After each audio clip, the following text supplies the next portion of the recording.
Good Morning San Antonio starts right now. Good morning, all. It is Tuesday, October 31st. Happy Halloween, everybody. Happy Halloween. Whoa.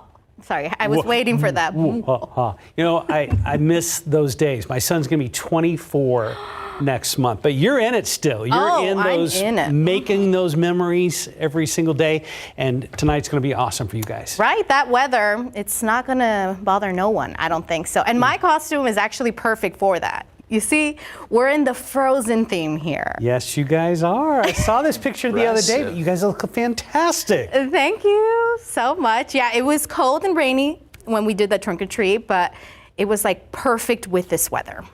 Indeed. We're going to bring RJ in on the action. Wow. And there he is with his wife.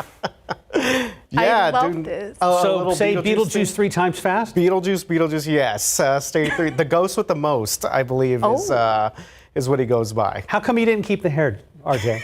You know what? I thought about it, Yeah? but I was like, it's going to get lost in the green screen. So that's true. why, yeah. That's true. But I went with the green hair, and shout out to my wife there. She's the one who came up kind of with the whole concept, the idea, and we ended up winning a Halloween contest as well. That picture's from the museum. Yeah, that picture from David, the are you museum. okay? And yeah, there was a good time out there. Okay. Okay. Are you okay? Okay. Okay. All right. Yeah. Anyway. Okay, Justin, you're here. Your daughter's dressing up tonight? They are. Okay. They are, yes. I believe we're going with the Wednesday theme. Then there's Enid, who is also part of this show. I'm not real familiar with it, but that's what I've been told. Okay. Yeah. All right. But they're excited. And I know there's a lot of kiddos excited. Let's get right to the trick-or-treat forecast. 60 at 5 o'clock. So we'll see the skies clear. It should be nice, comfortable around that point. But now once the sun goes down at 6:48, it does get kind of chilly. 55 at 7 o'clock, we're down to 50 at 9 p.m. Probably some 40s out there too. So just a heads up, yeah, you'll probably want the coat on top of your costume as you're going to be out and about. But the rain will be gone. There is still some rain on the radar right now, but it's moving away. We see those showers shifting east. And we've got the clouds trying to clear out too. Mostly cloudy for the first half of the day, and then look for the sun to pop out by the afternoon. We're going to be up near 60. Honestly, that's not a bad day at all. Northeasterly winds 5 to 10 miles per hour, and those winds will be lighter once we get around to trick-or-treating. Cold temperatures, though, tomorrow morning. We're going to talk more about that in just a bit. Let's get over to RJ now and talk about the morning commute. How are things looking there?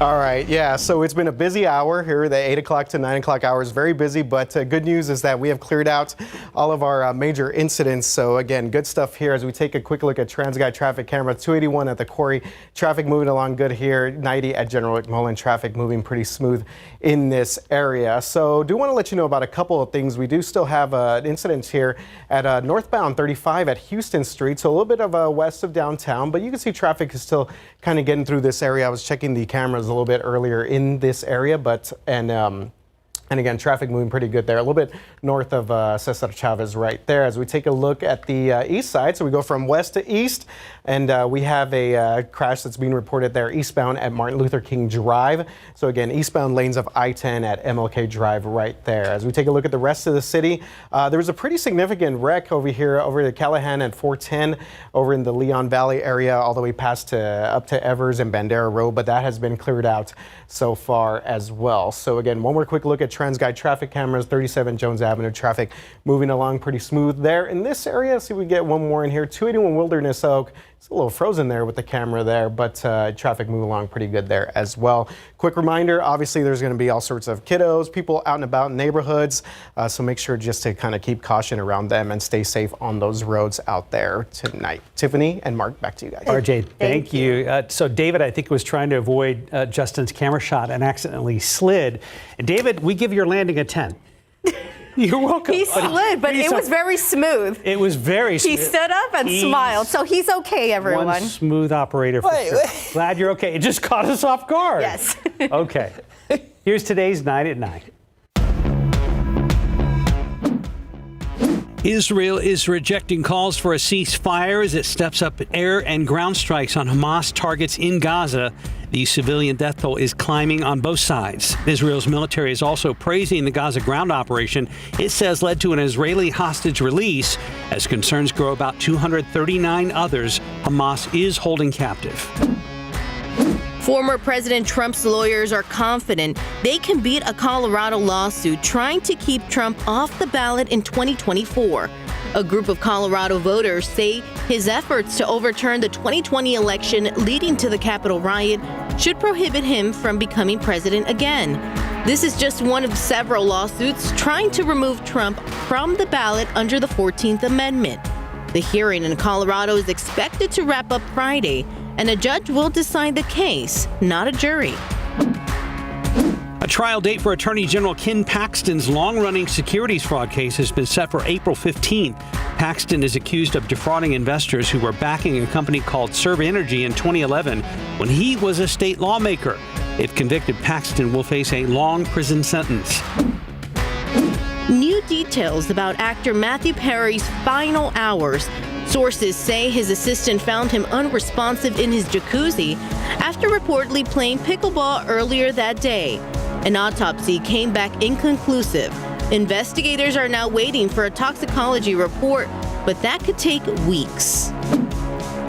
Gas prices continue to fall. According to AAA, the average price for a gallon of regular gas is $3.47.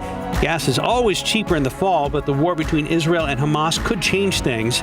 If the war grows into a broader regional conflict, it could eventually affect major oil producers. The current average for a gallon of regular gas in San Antonio is at $2.92. An executive order from President Biden regarding AI. He wants agencies to come up with safety guidelines for the technology. His order has 8 goals, including protecting privacy. The order calls on the government to develop standards for cybersecurity programs. A heads up for Android users, Google's new Credential Manager will arrive on your devices starting tomorrow. The new feature will help manage the different login methods on your phone. The move marks the start of the next phase of Google's conversion to passkeys, which are more secure than regular passwords. We aren't the only ones dealing with a bone-chilling Halloween. A blast of cold air from Canada has cast its spell on the U.S., bringing unseasonable conditions across much of the east and parts of the south. While millions of families will be braving blustery weather as they take part in Halloween, others will be able to collect their candy and chocolate without dealing with this early winter-like blast.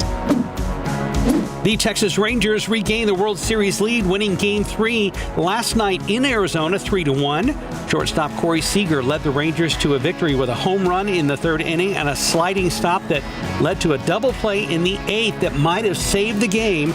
Texas leads the series 2-1. Game 4 is tonight at 7:03 in Arizona. And that's today's 9 at 9.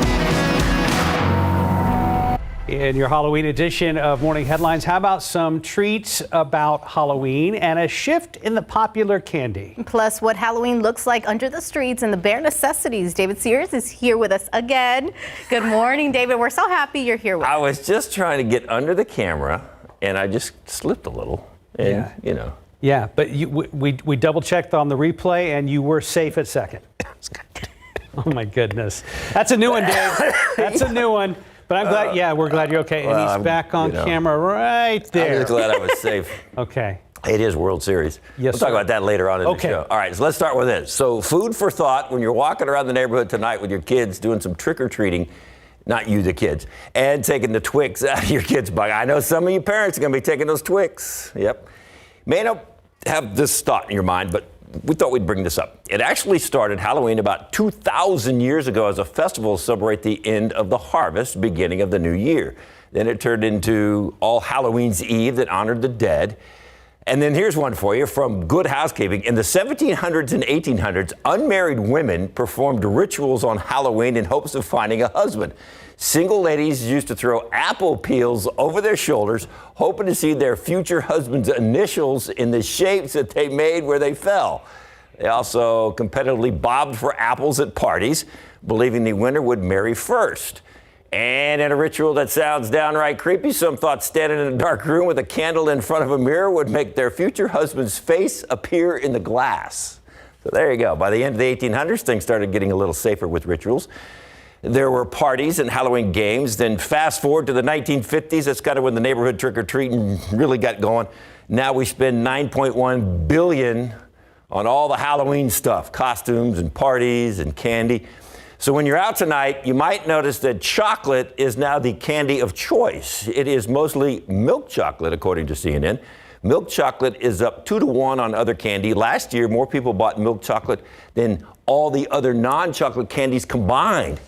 And now here for the disturbing trend, the popularity of candy corn is dropping. The sale of those little packages of candy corn down, but the sale of marshmallows and gummies are up.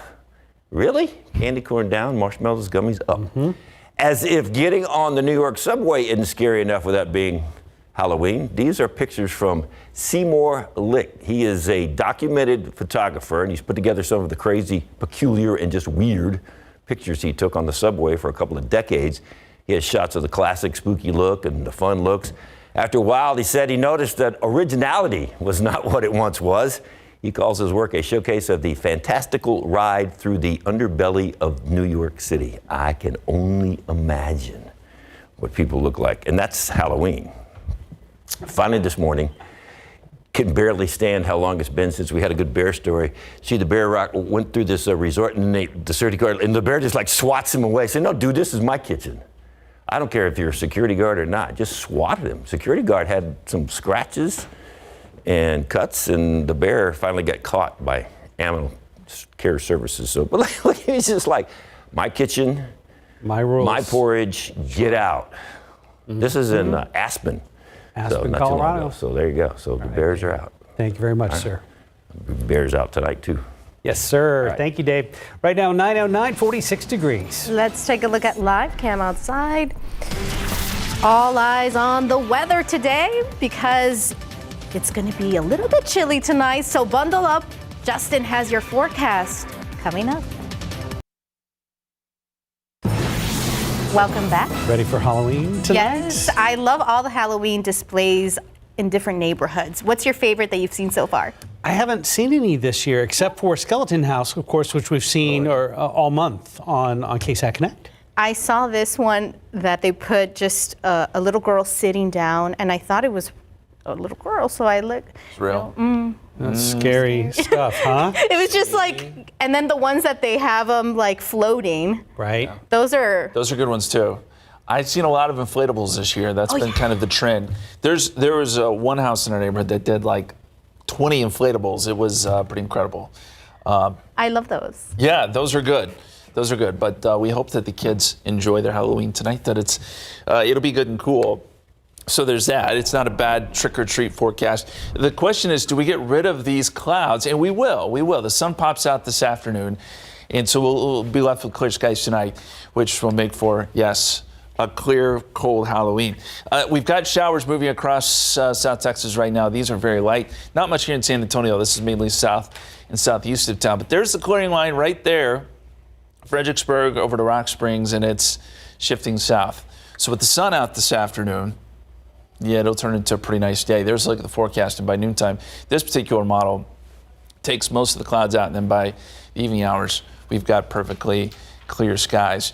As we look at the KSAT 12-hour forecast, 1 o'clock, 54, 57 at 2 o'clock, and then down to 60, or up to 60, I should say, with sunny skies in northeasterly winds 5 to 10. The winds will be a little bit lighter than they were yesterday. And clear skies again tonight, 48, 9 o'clock, 45, 10 p.m., and just go over it again. Here's your trick-or-treat forecast. 60 at 5 o'clock, 55, 7 o'clock, and then down to 50 at 9 p.m. Sunset is at 6:48. So once the sun goes down, you'll see these temperatures fall rather quickly. And then by tomorrow morning, we're down to 35 here in San Antonio, 39 Thursday morning, and then the low temperatures jump up from there. We go back up above average, but some chilly mornings tomorrow and Thursday. And of course, Wednesday is of concern because we're close. We're close to seeing some freezing temperatures here in town. I don't think we do. San Antonio is probably 35, most of the city 35, 36. But you get up into the northwestern part of Bexar County, and that's where you start to see potentially a light freeze. Wouldn't last very long. And quite honestly, this is the kind of freeze where your plants will probably be okay. But if you're watching us from Fair Oaks Ranch, Leon Springs, Timberwood Park, Gray Forest, Pipe Creek, Bernie, Medina Lake, Boulevard, these areas, I would go ahead and take precautions just in case we do touch freezing for a little bit tomorrow morning. And those precautions would mainly just be taking some of those sensitive plants maybe you have on your porch that could be affected by that sort of thing. And don't forget about the pets. Bring those in too. Bring them in. Freeze warnings are in effect for the Hill Country and Medina County, Uvalde County for that reason. So those areas we kind of highlighted where we could fall below freezing. Kerrville and Fredericksburg and the Hill Country for sure we'll see a light freeze by tomorrow morning. Again, parts of northwestern Bexar County certainly included in that. So as we go outside for you, look at the time lapse. A lot of cloud cover still. 46 in San Antonio, wind chills at 41, 47 in New Braunfels, feels like 41 there. Wind chills are in the 30s, Seguin, Bernie, and Kerrville.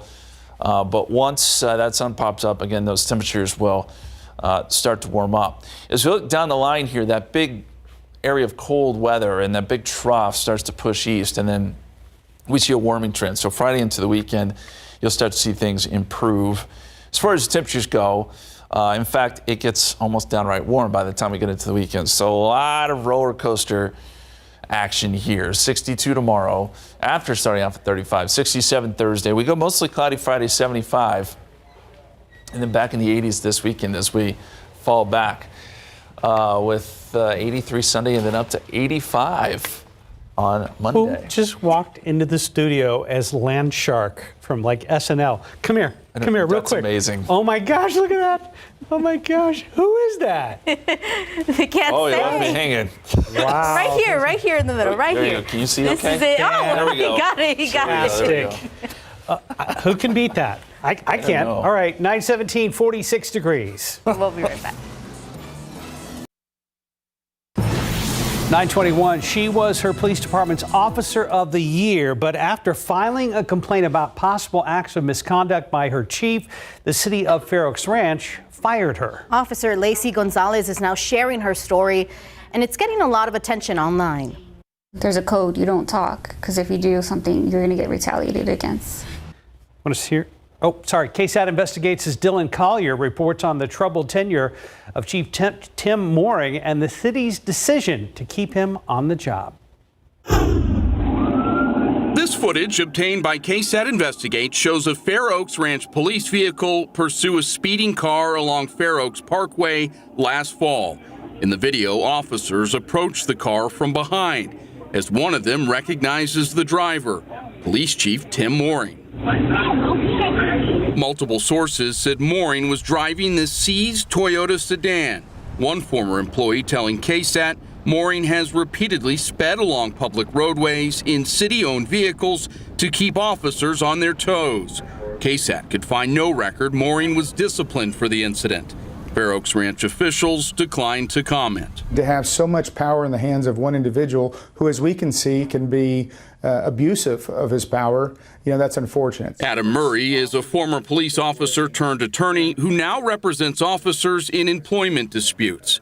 One of his latest clients, Lacey Gonzalez, learned the hard way what can happen when you challenge Mooring's authority. A 14-page complaint authored by Gonzalez this summer accused Mooring of intimidation, making threats, and even being physically violent to his fellow officers. Gonzalez said she witnessed Mooring give a Fair Oaks Ranch police officer and animal control officer Adderall during a 2019 party, and then watched them ingest the prescription stimulant. The complaint also states Mooring unholstered his service weapon and pointed it at a fellow officer while on duty. And in a third incident, Mooring is accused of shoving a lieutenant against a wall using both his hands. City leaders placed Mooring on paid administrative leave in August after learning of the complaint, only to reinstate him October 10th, stating the allegations were found to be unfounded or not sustained. You would think at some point they would do the right thing. Gonzalez says she was stripped of her field training officer responsibilities and no longer given opportunities for overtime. Then in early October, just as the city was preparing to reinstate Chief Mooring, Gonzalez was fired. By Murray's count, Gonzalez is at least the fourth Fair Oaks Ranch officer to be terminated or face termination after raising concerns about Mooring's behavior. I mean, this is things for which he should be going to prison, and instead they're keeping him in his position and retaliating against the officers who are brave enough to speak out against him. Murray said police officials cited a personal matter they had cleared Gonzalez for just 2 months earlier as a reason to terminate her, and added claims that she had violated a Garrity order by speaking about the department's investigation into her. Murray said his client was simply seeking legal counsel. Gonzalez was also terminated for failing to report potential rules violations by mooring in a timely manner. To make matters worse, Gonzalez said the department issued her a dishonorable discharge, impeding her ability to work anywhere else. It's next to impossible for you to even get another job in law enforcement. Have you come to terms with that? This was my life for the last 6 years, so a lot of sacrifice was given to that department. For KSAT Investigates, I'm Dylan Collier. KSAT requested a copy of the independent investigation of mooring, but so far, city officials have not released it. KSAT could not find any record the chief's been accused or charged with any crimes by law enforcement and could find no legal or disciplinary finding that Mooring abused his power. Gonzalez is appealing her termination through the city and her honorable discharge through the Texas Commission on Law Enforcement. A second Fair Oaks Ranch police officer, Richard Davila, sued the department in 2021 claiming wrongful termination. His petition repeatedly names mooring, and that case is scheduled for trial in early February. Again, you can look for the story and share it on KSAT.com. Right now, 9:25, 46 degrees. More ahead on GMSA at 9, including a health warning about scammers taking advantage of people wanting to lose weight quickly. Courtney Freeman tells us about the dangers of fake Ozempic coming up. Early voting underway for the November 7th election. We're breaking down the propositions on the ballot so you know exactly what you're voting on. So we determined during the commercial break, as you take a live look outside at live cam, that the shark costume in the studio is one of our IT guys. Oh. I wanted to come IT shark, but you said no. You said it's clickbait shark? Yeah. Yeah.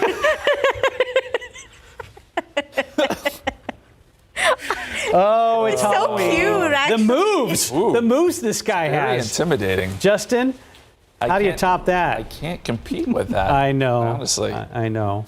Just keep your hands in your pockets and move along. But I know someone who can. This little one here. Selena! Yes, anything for Selena. Yes, beautiful costume there. We love all the costumes. You can send these into KSAT Connect, by the way. We'll pop them up. You can also check them out online. Thank you for submitting that picture. And as we look at temperatures across the country, it's cold. 32 at Albuquerque, 40 in Dallas, 35 Oklahoma City, 30 in Wichita, 46 here in San Antonio. Good news, that cold air is starting to shift east and will continue to do so. So once we see some sun today, which will probably take till about lunchtime, for the clouds to go out, then we'll get some warmer temperatures this afternoon. So we'll start off cloudy, mostly cloudy, and then by 4 or 5 o'clock, we're up near 60. Not a bad day, but just know that once we get around trick-or-treating, temperatures will fall down into the 50s and possibly even 40s, guys.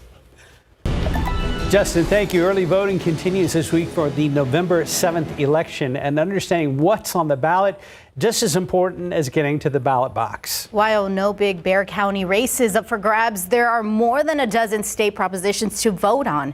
Erica Hernandez explains what some of them say and what they mean to you. It's a long ballot, but what does it all mean? There are 14 state constitutional amendments that voters can approve or deny, but only 12 of those apply to Bexar County voters. Let's break some of those down, starting with Proposition 4. This is the $18 billion property tax cut lawmakers talked about this year. The way it's written out may be hard to understand, but in a nutshell, it would put a temporary limit on appraisal values for non-homestead properties, and it would increase the homestead exemption on school district taxes, which could save a homeowner around $1,200. Jumping ahead to Proposition 8, this proposition looks to expand high-speed internet to all Texans. According to the Texas Comptroller, more than 2 million households in the state don't have high-speed internet. An approval on this prop would help areas and counties struggling to get households connected. Next up, Proposition 9. This one is for retired teachers. If approved, it would increase the cost of living adjustments for retired teachers. This is something that hasn't been done in almost 20 years. Depending on when a teacher retired, they can see increases from 2 to 6%.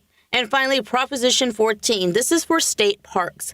If approved, $1 billion would go toward the Centennial Parks Conservation Fund to buy land to create and improve state parks. According to Texas Parks and Wildlife, this would be the largest investment in parks in our state's history.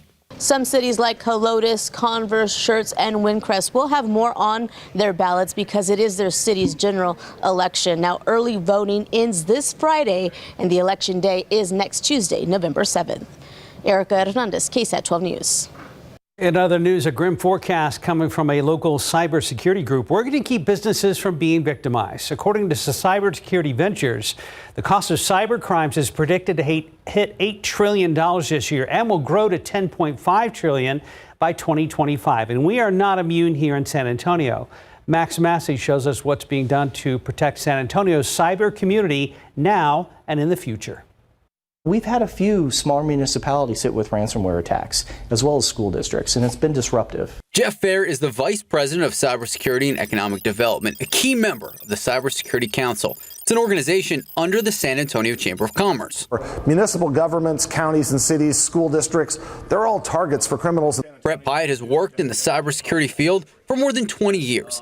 He knows firsthand how criminals are taking advantage of people across our community. In companies in San Antonio, it's happening every single day. So we've got an FBI cyber field office here. NSA Texas is in San Antonio. They get phone calls from business owners and folks all the time about cyber attacks. Protection and prevention are some of the main missions of our Cybersecurity Council. The Cybersecurity Council had a number of initiatives this year and last year. And one of them was, how do we help small businesses protect themselves? And it's not just about protecting the localities, the local businesses, and the school districts right now. It's about making sure that we have the proper infrastructure for our future. Because we have military present, because we have large companies present, but it's also because we have 8 different universities here in our region that have top-notch cybersecurity programs, 7 of which have been recognized by the National Security Agency. Now, this council has been in formation since 2012, and as San Antonio is the second largest cyber hub in the U.S., well, the future continues to be bright. I think you're going to see cybersecurity working with a lot of our big sectors, aerospace, healthcare and biotech, commercial space. You're going to have a lot of these industries really depending on San Antonio throughout Texas and our region for their cybersecurity foundation. As for Brett Pyatt, he has some quick tips for anyone out there looking to avoid cybersecurity risks. Update your devices. Don't be a launchpad for hackers. Max Massey, KSAT 12 News. Great information. Now to a health alert. It's been called miracle weight loss drug, Ozempic. It's used to treat diabetes and obesity, but with its newfound popularity for general weight loss, scammers are cashing in, prompting an international warning. Courtney Freeman tells us the dangers of fake Ozempic. An international warning about Fozempic, the term coining the fake version of the weight loss drug Ozempic, originally meant for diabetics, with the main component being semaglutide. We do not know what they contain, what is the concentration, the sterility circumstances. Dr. Carolina Solis Herrera is the chief endocrinologist with University Health and UT Health San Antonio. She says the rampant problem is fueled by a shortage of the legitimate drug. New weight loss popularity, just one of those factors. And the shortage is historical between COVID, between the shortage of the device that goes inside the pen that was also not available. With that low supply, criminals are now swooping in and creating fake products. This is what the Ozempic injectable pen looks like, and this is what the packaging looks like. The problem is you have to be careful because those fake products look very similar to this. If it says semaglutide and it's not coming from the manufacturer Novo Nordisk, you shouldn't get it. They don't sell it online. You need a prescription from a specialized physician. Opting for an off-brand option is a serious risk. Those injections can lower blood sugar, which legitimate semaglutide does not do. If you have severe hypoglycemia and you're driving, you can pass out. You can have a motor vehicle accident. You can have a seizure. You can have more severe complications and even death. So Liz Herrera wants to educate the community so people don't end up playing roulette with their health. Courtney Friedman, KSAT 12 News. Right now, 9:37, 46 degrees. You're watching GMSA at 9. Still to come, a look at our morning sports, including highlights from Game 3 of the World Series last night as the Rangers take the series lead. So it's a great day to go to the zoo, checking out the hippo enclosure. And the hippos are not in the pool right now, but our producer said she spotted Kevin the duck, top right.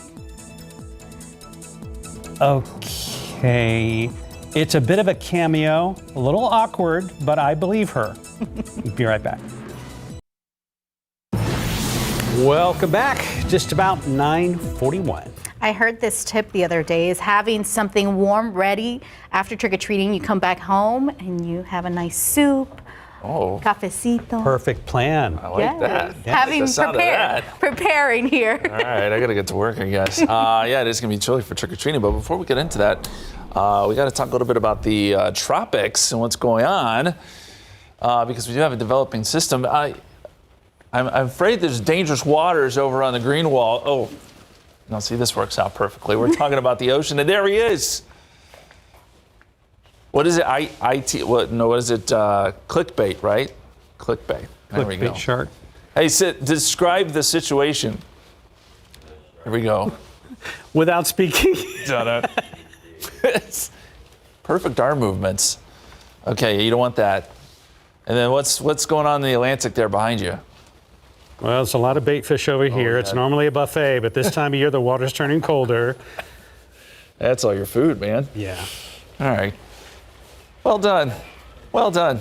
Thank you, sir. See, he waddles off. It's good stuff. Yes. It honestly is. All right.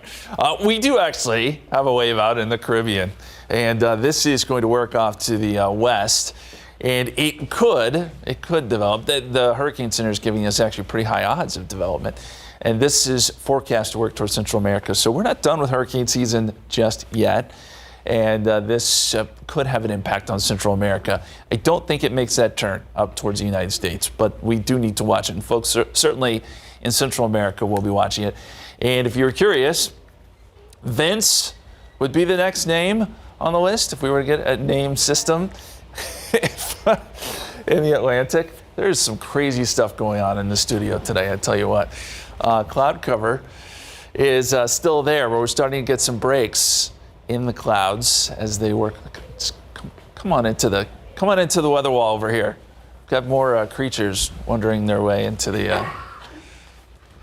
Now that's what the scary. heck? Is it like Emperor Palpatine?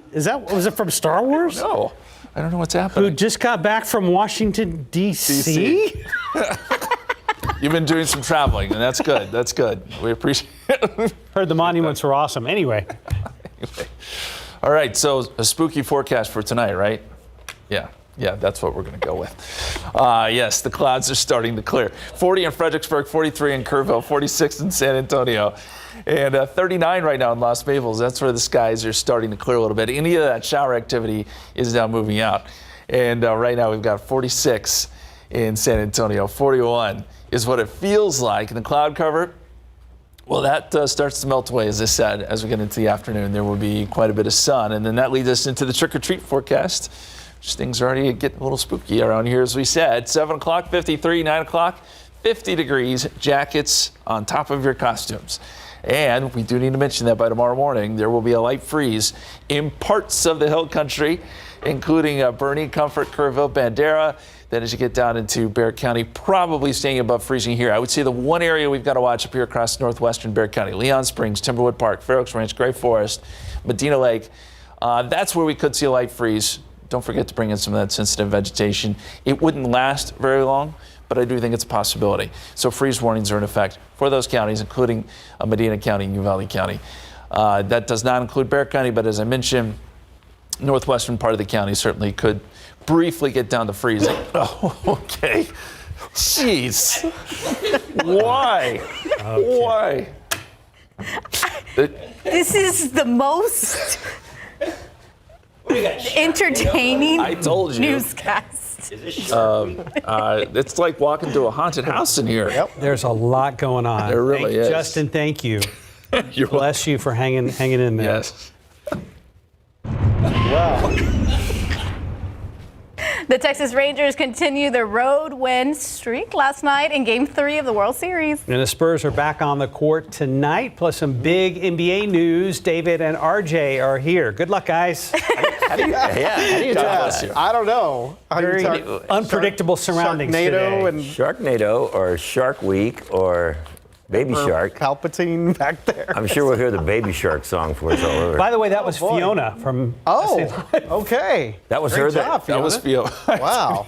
Wow. The Emperor Palpatine? Yeah. Oh, okay. Good costume. I like it. Did not know. Shark Boy. All right, what are we starting with? World Series? Let's start with the World Series. Let's go with the World Series, David. Yeah. Here we go. Pretty- Texas on the road. Yeah, pretty scary for Arizona last night because Texas is still undefeated on the road. What? Okay, so that's Adalis Garcia in the outfield. That guy's got a cannon for an arm. Yeah. He got an attitude, but he's got a cannon for an arm. Yeah. Well, and we'll tell you what happened. So then look at that's our guy Josh Young from Yes, it is. MacArthur. Did you see that play? Look at that. Zone. Bounces off the pitcher's elbow. Yeah. He scoops and throws and got the out.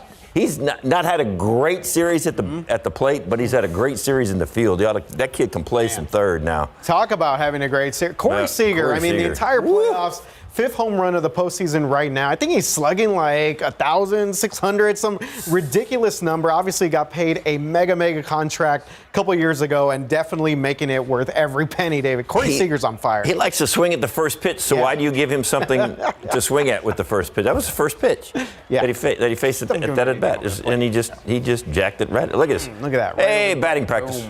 Boom, gone. And that thing got out in a hurry too. That was a line drive all the way to the stand. So that's absolutely amazing.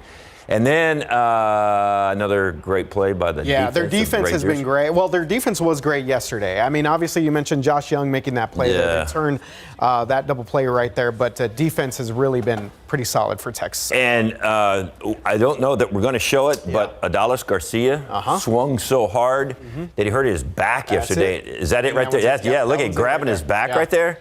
Now, the manager of the Rangers said it was tightness in his back, so they're still trying to figure out if he's going to be available for tonight's Game 4. But the word is he could get an MRI today and find out. I don't know how it looks like he's strained it. That would be a tough blow, obviously, to the offense right there. He has been unbelievable as well. Seager have really stepped up and gotten Texas to this point. So we'll see. They have not lost a road game in the playoffs. Not yet. They're 8-0. Is that right? 9-0, 8-0 now. Something crazy. 9-0. So tonight, Game 4, still in Arizona against the Diamondbacks. And Rangers up 2-1. They win tonight, man. They are in control because then they will have home field advantage because the last two would be back in Arlington. So we'll see on how that one works. All right. So now let's get to the other team in Arizona tonight. So you got World Series and you got Spurs and Suns. What are you going to pick? Huh? Well, if you're in Arizona. This game starts late, so the baseball games have been running later, obviously, postseason, but this one starts late. Another nationally televised game for the Spurs, this one on TNT. And, David, I mean, after Sunday night's game, I mean, we're looking for anything here. I had a question for you. Jeremy Sohan, the point guard experiment. Thoughts on that? So far? Not great. It's all right. Well, it's only 3 games in, so got to give him a chance. It'll be one of those things that's going to last, probably 20, 30 games in before they figure out whether or not he can really do it. But it wasn't all Jeremy Sohan. You cannot turn Justin's team can't turn the ball over 25 times in one game. Team. Justin's got a really good team that he plays on. They can't do that. They can't turn it over 25 times and win. Can you, Justin? No, it's true. Definitely not. Well, I do think the point guard situation is going to be something that we because you got to try and get the ball to your playmakers. Victor Wembanyama, Devin Vassell did not have great games on Sunday night. Speaking of that, the game before this last debacle, when he took Trey Jones out at the end and put Sohan in at the end. I thought that was kind of an interesting move at the end of the game because Trey Jones is doing pretty good off the bench. I liked what we've seen out of Trey so far. But if they don't turn it over 25 times, then they've accomplished something tonight. Because the Suns are pretty good. So did the Sixers just get 25 guys for James Harden? They got a plethora. The entire. So this is the other big story today. Is I don't understand why you would want this guy on your team because after a couple of days he doesn't want to be on your team anymore. So James Harden overnight traded to the LA Clippers. So he's reunited with Russell Westbrook, and now he's with Kawhi Leonard, Paul George. I mean, like you said, David, I don't know why you want James Harden on your team. He's now forced his way out of 3 different organizations. Does not seem to play when he doesn't want to play. I don't get it, but I guess LA's trying to make a splash. They're obviously the number 2 there to the Lakers. We were really introduced to him when the Spurs would play Oklahoma City in the playoffs. Yeah. Remember back in the early 2000s to mid 2000s? I mean, it was always Spurs in Oklahoma City, and it was him and Westbrook and KG. And then he wasn't happy because he wasn't starting. Yeah. So then where'd he go? He went to Houston, and then he went to Brooklyn, and then goes to Philly. And it's like wherever he goes, he doesn't last very long, and he leaves. So, I mean, you know, the guy, interesting. I don't think anybody fears the beard anymore. That's for sure. I don't know why they'd want the beard, but they don't fear it anymore. Interesting move there. I don't like it. But so Clips get Harden and another guy, and then the Sixers get like 4 or 5 picks, guys and some picks. Of players. Yeah, weird trade. Trade deadline this afternoon, right? For NFL. NFL's trade deadline, yes. So I will which has nothing to do with the NBA. Way to go, Mark. Cowboys may be looking for another running back too, because Cowboys' running game has not been Tony Pollard. A lot of changes. So they could be getting a running back, but probably not. They'll probably stick with what they got. All right, go Rangers, go Spurs. Thank you guys. Right now, 9:51, 46 degrees. We'll be right back. Okay, tomorrow on GMSA at 9, tune in for a new edition of Science with Sarah. Sarah Spivey and David Sears will be out at the Young Women's Leadership Academy with a group of second graders. They're going to be doing an experiment about sound waves. So tune in for that and much more tomorrow on GMSA at 9. All right, one last look at the forecast. 60 degrees today, but it will be in the 50s for trick-or-treating. 62 tomorrow. We should point out San Antonio's down to 35 tomorrow morning. Some places, though, especially northwestern Barrett County Hill Country, light freeze tomorrow morning. 67 Thursday, 75 Friday, back in the 80s this weekend. Sweater weather. Did you guys see these yet? Oh, from spooky to adorable. Check out these cuties from Krista's Children's. The NICU babies are celebrating their first Halloween. We took a look at these, I think, yesterday, and we're bringing it back because they're so adorable. Krista's Children's, formerly known as Children's Hospital of San Antonio, is located downtown on North Santa Rosa. The hospital also celebrating Halloween with some patients who can't go trick-or-treating by allowing them to do it there in the hospital lobby. Oh, happy Halloween. Halloween. If that doesn't put a smile on your face, I don't know what. I know. So I don't know if there's a costume contest this year, but one of our finalists has got to be IT Shark. IT Shark. And the most hilarious thing is in a silent moment, all you hear is the motor trying to keep the costume inflated.